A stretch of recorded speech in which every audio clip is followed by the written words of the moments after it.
Hello everyone and welcome to Edutab. आप लोग देख रहे हैं मेरे साथ ये मेंस आंसर राइटिंग सेशन, जहां पर मैं GS1 से जुड़े कुछ इंपॉर्टेंट टॉपिक्स और उनके ऊपर बेस्ड डिस्क्रिप्टिव आंसर्स आपके साथ डिस्कस करने जा रहा हूं। मुझे उम्मीद है कि आपने हमारे टेलीग्राम चैनल के ऊपर जाकर के आज के 3 क्वेश्चंस जो हम डिस्कस करने जा रहे हैं वो ऑलरेडी डाउनलोड कर लिए होंगे और उन क्वेश्चंस के आंसर्स भी आपने लिखने की कोशिश की होगी। अगर अभी तक आपने उन क्वेश्चंस को नहीं देखा है और अगर आपने उन क्वेश्चंस को नहीं आंसर करने की कोशिश की है तो मेरी रिक्वेस्ट है कि एक बार जरूर उन तीनों क्वेश्चंस को आप खुद अटेम्प्ट करिए और उसके बाद ये सेशन अगर आप देखते हो तो ज्यादा बेटर तरीके से you will be able to understand कि किस तरीके से आंसर राइटिंग आपकी और बेटर हो सकती है। तो आज जो 3 क्वेश्चंस, एक 4 मार्कर, एक 8 मार्कर क्वेश्चंस और एक 20 मार्कर क्वेश्चंस जो हम डिस्कस करेंगे, these 3 questions are related to the sub unit 2 of unit 1 of GS1 paper. यानी कि जो वर्ल्ड हिस्ट्री और आइडियोलॉजी से जुड़ा हुआ हमारा टॉपिक है उससे जुड़े 3 क्वेश्चंस हम आज डिस्कस करेंगे। सबसे पहले let us look at the question number 1 which was a 4 marker question. Question already Himachal Pradesh के मेंस एग्जाम में पूछा गया क्वेश्चन मैंने यहां पर पिक किया है, जिससे हमारी जो आंसर राइटिंग है हम उसको टेस्ट भी कर सकें कि एग्जाम में आने वाले एक्चुअल क्वेश्चंस के ऊपर हमारे रूल्स किस तरीके से बैठते हैं। जैसे क्वेश्चन नंबर 1 है, discuss the Mussolini's policy towards Abyssinia and Spain. हम जानते हैं कि जो 4 मार्कर क्वेश्चंस आपको एचपीएस के अंदर देखने को मिलेंगे वो ज्यादातर फैक्चुअल क्वेश्चंस होते हैं, बहुत ज्यादा कॉम्प्लिकेटेड क्वेश्चंस नहीं होते हैं। फैक्चुअल नेचर के क्वेश्चंस होने की वजह से आपको स्ट्रेट फॉरवर्ड जो इंफॉर्मेशन मांगी गई है क्वेश्चन के अंदर वो एक्यूरेटली देनी होती है एग्जामिनर को। यहां पर यह समझना ज्यादा इंपॉर्टेंट है कि क्या इंफॉर्मेशन एग्जामिनर यहां पर आपसे चाहता है, आपसे मांग रहा है, इन एडिशन टू ये देखना कि क्वेश्चंस के अंदर हम किस तरीके से और ज्यादा इंटरेस्टिंग आंसर बना सके, वो उतना इंपॉर्टेंट नहीं है। लेकिन एग्जामिनर को इंफॉर्मेशन क्या चाहिए वो समझना और एक्यूरेटली वो इंफॉर्मेशन देना इज वेरी इंपॉर्टेंट। तो यहां पर एग्जामिनर ने हमसे सिंपल पूछा है कि डिस्कस करना है आपको क्या रही है मुसोलिनी की policy towards Abyssinia and Spain. Mussolini की policy, Mussolini was the Italian dictator और ये मुसोलिनी की पॉलिसी एबिसिनिया जो आज के समय में इथियोपिया के नाम से अफ्रीकन कंट्री है और स्पेन के बारे में रही है। अब डिस्कस करना है उसकी पॉलिसी को, तो डिस्कस करने का मतलब है कि उसकी पॉलिसी क्या रही वो भी हम बताएंगे, क्या उसके रिजल्ट रहे, उसके इफेक्ट्स रहे वो भी हम बताएंगे। तो इंट्रोडक्शन मैंने यहां पर कैसे स्टार्ट किया, आप भी ऐसे स्टार्ट कर सकते हो कि कॉन्टेक्स्ट दे दो मुसोलिनी के बारे में और इटली के बारे में उस टाइम पर। So Italy through being an ally of Britain, France and USA did not gain much from the world war 1। World war 1 में जो हमारी पावर्स जीती थी उन पावर्स में Italy was also one of the allies और Italy was a winning country in addition to France, Britain and US. But जो results मिले वर्ल्ड वॉर 1 के बाद, जिसमें ज्यादातर जो विक्टर कंट्रीज थी, खास तौर पे फ्रांस की बात करें, ब्रिटेन की बात करें, यूएस की बात करें, जिनको काफी फायदा हुआ, वैसा फायदा इटली को नहीं मिल पाया वर्ल्ड वॉर 1 में जीतने के बावजूद। तो इसको कैपिटलाइज किया है मुसोलिनी ने। तो मैंने इंट्रोडक्शन के अंदर ये कॉन्टेक्स्ट बता दिया दैट दो Italy was the winning country in the world war 1 but जो बेनिफिट्स मिले उनको वो उतने ज्यादा नहीं थे, जिसकी वजह से इटली के जो लोग थे वो काफी ज्यादा क्रिटिसाइज कर रहे थे इटली की गवर्नमेंट को, इटली के अथॉरिटीज को। और इसका फायदा किसने उठाया? मुसोलिनी ने इस फीलिंग को कैप्चर किया। लोगों की जो ये लोगों के अंदर जो डिसकंटेंट था, जो डिससेटिस्फैक्शन था, उसको यूज करके उसने एक फासिस्ट डिक्टेटरशिप स्टार्ट की, लोगों को भरोसे में लिया। ठीक है जी। अब उसकी जो पॉलिसी है फासिज्म की वो किस तरीके से एबिसिनिया और स्पेन की तरफ आई, उसके बाद मैं वो चीज स्टार्ट कर सकता हूं। और मैंने यहां पर एक एक करके 2 पॉइंट्स में एबिसिनिया के साथ और स्पेन के साथ क्या पॉलिसी रही वो सारी कहानी मैंने यहां पर लिख दी है कि 35 में मुसोलिनी ने इथियोपिया को अटैक किया, यानी एबिसिनिया को अटैक किया। और उसका क्या कारण था अटैक करने का? तो उसने सिंपल उसका कारण था कि एक कॉलोनियल कॉन्क्वेस्ट चाहिए था उसे, कि बाकी कंट्रीज की तरह, यूरोपियन कंट्रीज की तरह इटली की भी एक कॉलोनी होनी चाहिए अफ्रीका के अंदर। और जो इटालियन डिफीट हुई थी 1896 में, बहुत फेमस वॉर हुआ था एबिसिनिया और इटली के बीच में, जो इटली उस वक्त की कॉलोनियल पावर थी और वहां पर इथियोपिया के लोगों ने इटली को वॉर में हरा करके वहां से आजादी हासिल की थी।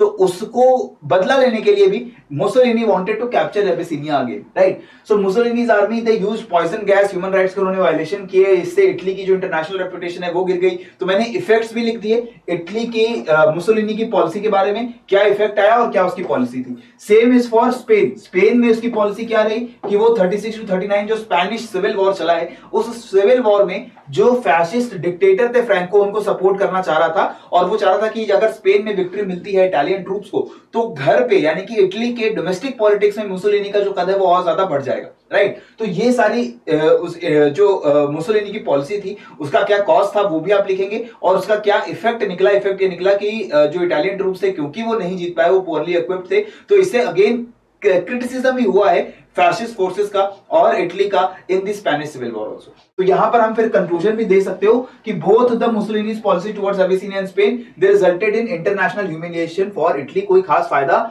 नहीं हो पाया इटली के लोगों को और इटली को because of the Mussolini's policies, right. Next comes your question number 2। Question number 2 जो है वो हमारा जुड़ा हुआ है again the first world war and its implications.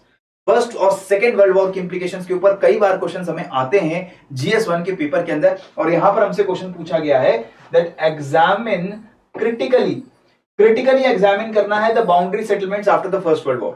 We know that after the first world war the boundary settlements which happened between the European nations, खास तौर पे जो देश जीते थे इस वर्ल्ड वॉर 1 के अंदर, उसमें जो बाउंड्री सेटलमेंट्स हुए उसके फायदे उसके नुकसान, ये दोनों चीजें बतानी है आपको। और क्रिटिकली एग्जामिन करने का मतलब है कि इस इशू को हर डायमेंशन से देखने के बाद आप इसमें फायदा नुकसान और फिर एक कंक्लूजन देने जा रहे हो, ठीक है, जहां पर आप बताओगे कि क्या ये जो पूरा फिनोमिना हुआ है, बाउंड्री सेटलमेंट हुआ है, उसका कोई फायदा हुआ है या नहीं हुआ है नेट, राइट। तो यहां पर इंट्रोडक्शन में अगेन देखो 120 वर्ड का आंसर है, पर मैंने लंबा आंसर लिखा है। यहां पर लंबा आंसर क्यों लिखा है, क्योंकि मेरा ऑब्जेक्टिव ये भी है कि आंसर राइटिंग सिखाने के साथ साथ आप लोगों को इन्फॉर्मेशन जितनी ज्यादा हम दे सके उतनी इन्फॉर्मेशन आपके काम आए।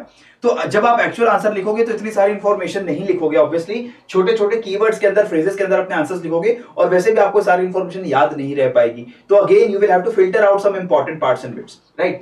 तो सबसे पहले फर्स्ट वर्ल्ड वॉर में बोलेंगे कि ह्यूमन हिस्ट्री चेंज हो गई। इंट्रोडक्शन बहुत नॉर्मल सा आप स्टार्ट कर सकते हो कि बहुत ड्रास्टिक चेंजेस हुए। ड्रास्टिक चेंजेस क्या हुए, तो सबसे पहला ड्रास्टिक चेंज था कि जो पीपल, जो नेशन लूज कर गए फर्स्ट वर्ल्ड वॉर में, जो हार गए थे, उनके साथ काफी हार्श सलूक किया जीते हुए नेशंस ने। ट्रीटी ऑफ वर्साइली जैसी जो इंपॉर्टेंट ट्रीटीज नेगोशिएट की गई, उसके अंदर सभी हारी गई कंट्रीज को, जैसे जर्मनी है, ऑटोमन एम्पायर है, उनको काफी ह्यूमिलिएशन वाले कंडीशंस दिए गए। इसके बाद जो एक और ड्रास्टिक चेंज आया वो था बाउंड्री सेटलमेंट्स का, राइट। अब उन बाउंड्री सेटलमेंट्स को मैंने लिंक कर दिया अपने क्वेश्चन के नेक्स्ट पार्ट से, क्योंकि क्वेश्चन का क्रक्स तो यही है कि बाउंड्री सेटलमेंट्स क्या हुए, उनके फायदे और नुकसान क्या हुए। तो ये चीज से मैंने अपनी बॉडी ऑफ आंसर को लिंक कर दिया है, ठीक है।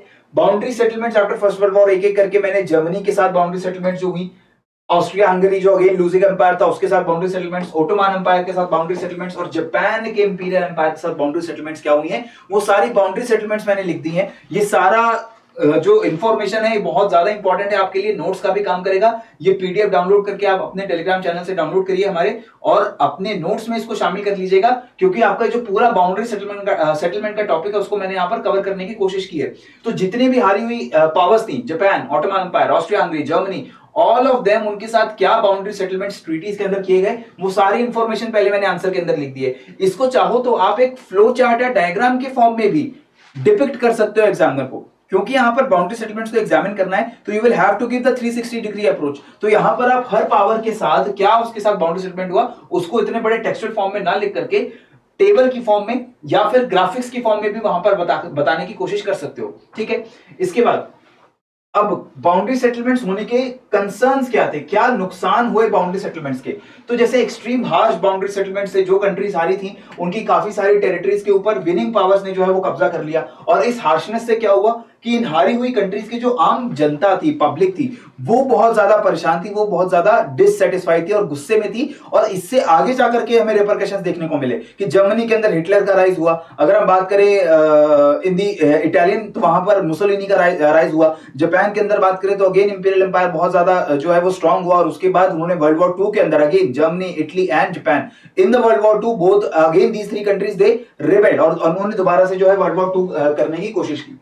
इसके बाद बायसनेस हुई बाउंड्री सेटलमेंट्स में, सभी नेशंस को फायदा नहीं मिला। अगर हम कह रहे हैं कि हारे हुए नेशंस के साथ बहुत बुरा सलूक हुआ है, तो जो कंट्रीज जीती थी उसमें भी हर कंट्री को बराबर फायदा नहीं हुआ है। Most of the spoils of the victory, ज्यादातर जो फायदा हुआ है वो किसको हुआ है, वो हुआ है फ्रांस एंड ब्रिटेन जैसी कंट्रीज को, राइट। जो कंट्रीज थी जैसे इटली, चाइना, जिन्होंने अगेन मदद की थी इन सभी कंट्रीज की वर्ल्ड वॉर 1 के अंदर, उनको उतना फायदा नहीं दिया गया। तो ये बायस जो है जीते हुए पार्टीज के बीच में भी इक्वल डिस्ट्रीब्यूशन ऑफ बेनिफिट्स नहीं था। Next, non compliant with Woodrow Wilson's 14 points. Woodrow Wilson who was the US president at that time, उन्होंने अपने 14 पॉइंट्स दिए थे कि हमें जो वर्ल्ड वॉर 1 लड़ रहे हैं, यूएस क्यों लड़ रहा है, यूएस इसलिए लड़ रहा है क्योंकि हमारे 14 पॉइंट्स बहुत इंपॉर्टेंट है, इनकी प्रोटेक्शन के लिए लड़ रहे हैं, राइट। लेकिन ये 14 पॉइंट्स नहीं माने गए थे, एक तरीके से ये कहने की बातें थी, प्रैक्टिकली इसको एग्जीक्यूट नहीं किया गया। जैसे 14 पॉइंट्स में मेंशन था कि सेल्फ डिटर्मिनेशन होना चाहिए, जो लोग हैं यूरोप के अंदर, अफ्रीका के अंदर, एशिया के अंदर, उनको अधिकार मिलना चाहिए कि वो किस तरीके के देश में रहना चाहते हैं। लेकिन ये बिल्कुल जो पावर्स जीती थी उन्होंने इसको बहाना बना करके वर्ल्ड वॉर 1 तो जरूर लड़ा, लेकिन उन्होंने ये पॉइंट्स को इंप्लीमेंट नहीं किया, लोगों को सेल्फ डिटर्मिनेशन का राइट नहीं दिया। इसके बाद मैंने सारे बेनिफिट्स भी लिख दिए बाउंड्री सेटलमेंट्स के, जैसे कि नए नेशन स्टेट्स एस्टैब्लिश हुए, Turkey, Austria, Hungary, Czechoslovakia, Poland, Serbia, ये सभी जो कंट्रीज हैं ये बाउंड्री सेटलमेंट्स के रिजल्ट के तौर पे ही आगे जाके डेवलप हुई, right. True nature of colonial powers realise हुआ कि ये जितनी यूरोपियन पावर्स अपने आप को बहुत अच्छा दिखाने की कोशिश करती हैं, चाहे वो फ्रांस हो चाहे वो ब्रिटेन हो, वो कॉलोनियल पावर्स का असली चेहरा जो है वो निकलकर सामने आया पूरे वर्ल्ड के सामने कि ये जो कंट्रीज हैं जो कंसेशंस प्रॉमिस करती हैं, भारत में भी ब्रिटेन ने किए थे कि वर्ल्ड वॉर 1 के बाद आपको डोमिनियन स्टेटस दे देंगे, ज्यादा आपको राइट्स दे देंगे, ऐसा उन्होंने कुछ नहीं किया, ठीक है। और इंडिया में महात्मा गांधी जी उन्होंने नॉन कॉपरेशन मूवमेंट 1919 में क्यों स्टार्ट की? क्योंकि उन्होंने देखा कि वर्ल्ड वॉर 1 ओवर होने के बाद भी Britishers they were not relenting, they were not granting benefits to Indians, जिन्होंने वर्ल्ड वॉर 1 में काफी मदद की थी ब्रिटिशर्स की। इसके बाद इमर्जेंस ऑफ नेशनलिज्म, जो बाउंड्री सेटलमेंट्स हुए उसमें बहुत सारे फ्री नेशंस इमर्ज हुए और वो फ्री नेशंस जो थे उनके अंदर नेशनलिज्म की फीलिंग जो है वो इमर्ज हुई। तो ये सारे बेनिफिट्स मैंने यहां पर लिख दिया और फाइनली कंक्लूड कर दिया एक लाइन के अंदर कि मेजर चेंजेस आए थे देखो इंटरनेशनल बाउंड्री सेटलमेंट्स में, जिसके बहुत फायदे एंड नुकसान भी हमें देखने को मिले, right. So this was a 8 marker question. तो ऑटोमेटिकली आप इसको छोटा करोगे, 120 वर्ड्स में इसको समेटने की आप लोग कोशिश करने जा रहे हैं, राइट। आगे बढ़ते हैं, बात करते हैं the last question which was a 20 marker question. This question is again not a very complicated question. Describe the fascist ideology. Fascist ideology क्या होती है इसको डिस्क्राइब करना है। तो डिस्क्राइब करने का मतलब है कि फासिस्ट आइडियोलॉजी के जो फीचर्स होते हैं वो सभी फीचर्स आप लोग एक एक करके लिस्ट डाउन करोगे। And the second part of the question is what are the global implications of fascist ideology, कि इस आइडियोलॉजी का ग्लोबल लेवल के ऊपर क्या इंपैक्ट और इफेक्ट हमें देखने को मिलता है। तो अगर हम सबसे पहले इंट्रो देखें तो इंट्रोडक्शन में मैंने आपको बता दिया कि fascism is a political ideology, define मैंने करने की कोशिश की है, जो वर्ल्ड वॉर 1 के बाद डेवलप हुई इटली में, जर्मनी में और स्पेन के अंदर, ठीक है। इसमें फासिज्म को हमने कोरिलेट किया है with a high degree of nationalism, strong feeling of patriotism to one's state and people, right. And this nationalism of fascism is so strong कि ये रेशियल सुपीरियरिटी या एथनिक सुपीरियरिटी ओवर अदर से तक भी पहुंच जाता है। तो सिर्फ आप अपने देश से प्यार ही नहीं कर रहे, आप ये भी मानते हो कि जिस देश को आप बिलोंग करते हो, जिस एथनिसिटी को आप बिलोंग करते हो, वो रेशियली सुपीरियर है बाकी लोगों से, और इस वजह से we are more stronger and we have more rights as compare to the other people, right. तो ये फिर मैंने फीचर्स के साथ लिंक कर दिया फासिज्म को कि एक्सट्रीम नेशनलिज्म होगा, आप अपने देश के साथ प्यार करने के साथ साथ सुपीरियरिटी भी इंपोज करना चाहते हो अपनी कंट्री की over other countries. Totalitarian government होती है, ऐसी गवर्नमेंट होती है जो सभी तरीके के स्टेट के इंस्टीट्यूशंस को कंट्रोल करेगी, ठीक है, चाहे वो जुडिशरी हो, चाहे वो इकोनॉमिक सिस्टम हो, चाहे वो कल्चरल सिस्टम हो, हर चीज के ऊपर गवर्नमेंट अपना कंट्रोल रखना चाहती है। गवर्नमेंट में वन पार्टी सिस्टम ज्यादा डोमिनेट कर जाता है, यानी कि एक तरीके से डेमोक्रेसी को आप लोग यहां पर हैम्पर करते हैं। डेमोक्रेसी के अंदर जो मल्टी पार्टी मल्टीपल ओपिनियंस की जगह होती है वो जगह खत्म की जाती है। कैरिज्मेटिक लीडर होता है ज्यादातर फैसिज्म के आइडियोलॉजीज में, because there is one particular personality, चाहे वो हिटलर हो चाहे वो मुसोलिनी हो, तो इन पर्सनालिटीज के अराउंड ये पूरा एक ऑरा जो है वो बनाया जाता है ताकि लोग एक ही लीडर एक ही तरीके की आइडियोलॉजी को फॉलो करें, राइट। नेक्स्ट ऑटार्की होती है जिसमें economic independence as a national policy हम लोग बनाने की कोशिश करते हैं, अनएम्प्लॉयमेंट को एलिमिनेट करने की कोशिश करते हैं और सेल्फ सफिशिएंट कंट्री को बनाने की हम लोग कोशिश करते हैं। तो एक तरीके से बाकी देशों के ऊपर या बाकी बाहरी दुनिया के ऊपर अपना डिपेंडेंस जो है वो कम करने की कोशिश की जाती है ताकि इंपोर्ट्स हमारे कम हो जाएं और एक्सपोर्ट्स हमारे बढ़ जाएं, राइट। नेक्स्ट, अब ये जो फासिज्म की डेफिनेशन बता दी, फासिज्म की फीचर्स बताए, तो उसके बाद जो सेकंड पार्ट है क्वेश्चन का, जहां पर हमने बात की कि फासिज्म के इंप्लीकेशंस क्या होंगे, इफेक्ट्स क्या होंगे। तो इफेक्ट्स मैंने एक एक करके यहां पर पॉइंट वाइज नोट डाउन किए हैं कि डिक्टेटरशिप आ सकती है, पॉलिटिकल थ्योरीज और सिस्टम्स के राइज होते हैं जैसे कि नाजिज्म, एक नई तरीके की पॉलिटिकल सिस्टम का डेवलपमेंट होगा। मिलिटरिज्म, जापान में जैसे मिलिट्री पावर आपकी बहुत ज्यादा डोमिनेट करती है पॉलिटिकल सिस्टम को, तो इस तरीके के पॉलिटिकल सिस्टम्स का जन्म होता है। इसी तरीके से अगर आप देख रहे हो सोशलिज्म, कम्युनिज्म, प्रोलेटेरिएट, डिक्टेटरशिप, इस तरीके के डिफरेंट पॉलिटिकल टर्म्स घटित होती हैं because of the fascist ideology. Wars होते हैं फासिज्म में, जब आप एक कंट्री को दूसरी कंट्री से सुपीरियर मानोगे, अपना रूल इंपोज करने की कोशिश करोगे, तो automatically it will lead to wars some time और द अदर। और एजुकेशन एंड मीडिया के ऊपर क्या इंपैक्ट होगा, रेंज ऑफ डिपिक्शंस और मीडिया से कंट्रोल करने की कोशिश की जाती है, एक्सप्रेशन को कंट्रोल करने की कोशिश की जाती है, ठीक है, रेशियल एथनिक डिफरेंसेस को ऑगमेंट किया जाता है, ठीक है। तो ये जो कैरिज्मा ऑफ अ लीडर है उसको बनाए रखने के लिए हम लोग कोशिश करते हैं कि ज्यादा से ज्यादा जो हमारी खुद की एथनिसिटी है, रेसेस हैं, उसको हम ज्यादा सुपीरियर बनाएं, उसको ज्यादा डोमिनेंट बनाने की कोशिश करें। फिर एडमिनिस्ट्रेटिव इकोनॉमिक रिफॉर्म्स होते हैं। ऑटोमेटिकली जब आप अपने देश को बहुत ज्यादा स्ट्रांग बनाने की कोशिश करोगे तो अपने देश के पॉलिटिकल एग्रीकल्चरल सिस्टम के भी ज्यादा आप लोग तवज्जो देते हो, और इससे एम्प्लॉयमेंट कम करने की, अनएम्प्लॉयमेंट कम करने की कोशिश होती है, इलिटरेसी, लोगों को ज्यादा ज्यादा पढ़ाने लिखाने की कोशिश होती है, लोगों को इकोनॉमिकली स्ट्रांग बनाने की कोशिश जरूर की जाती है। और यही कोशिश के चक्कर में कई बार आप वॉर भी करते हो दूसरी कंट्री से in order to gain more and more resources, right.